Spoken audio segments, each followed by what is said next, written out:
Let's start off with a quick definition. And clearly the big thing about social engineering is it being a non-technical method of intrusion. This really is exploiting the soft component of a system, the humans. And as the definition here says, it's about tricking them.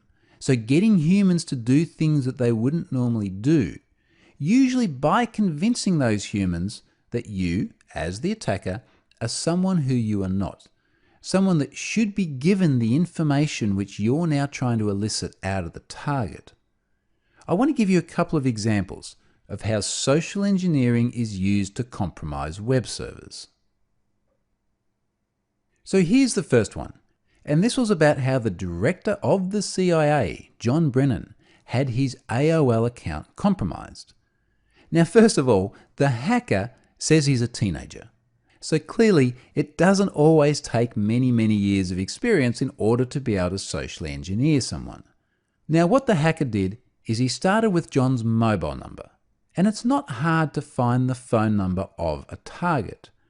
He then discovered via a reverse lookup, so very similar to what we just did with domains, that John was a Verizon customer. So the attacker calls up Verizon posing as another Verizon worker.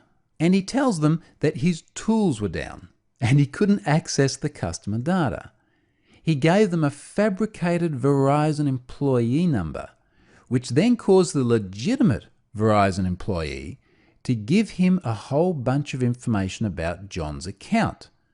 Now, this information included the account number, the 4-digit PIN, the backup mobile number John had, as well as John's AOL email address and the last 4 digits of his credit card.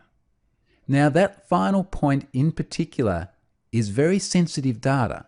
And even though a lot of people might think, hey, it's just the last 4 digits, you can't do much with it, you can actually use it for verification purposes.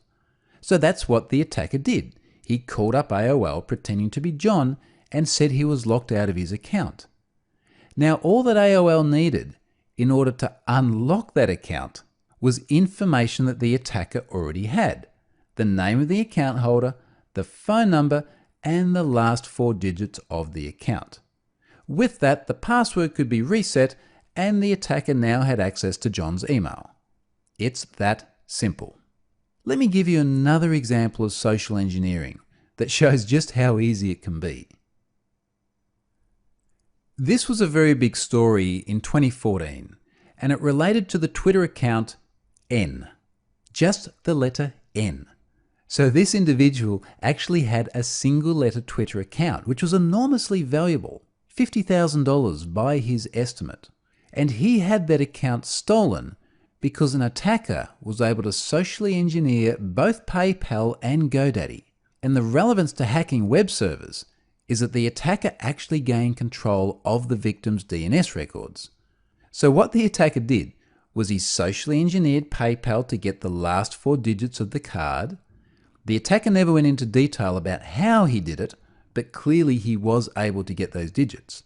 He then called up GoDaddy and he used those last 4 digits in order to verify his identity and gain access to the victim's domains. Now, GoDaddy actually needed the last 6 digits of the card, not the last 4. But after providing the last 4, GoDaddy let the attacker continue to guess the other 2 until he got them right.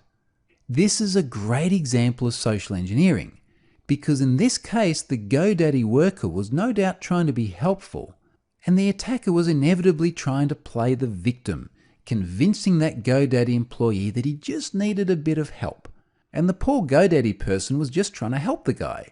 But in doing so, he fell victim to a classic social engineering scam. And then once the attacker actually had control of the account, he had control of the domains. There are many different things he could have done in terms of actually hacking web servers when you control where the traffic is routed to. In this case, he held the victim's domains hostage until the victim actually handed over the @Twitter account. And it all just goes to show how powerful social engineering can be. The attacker didn't actually have to hack the system. He just simply asked for access. So that's social engineering, and we'll look at that in much more detail in an upcoming ethical hacking course. For now though, let's go and wrap up the module.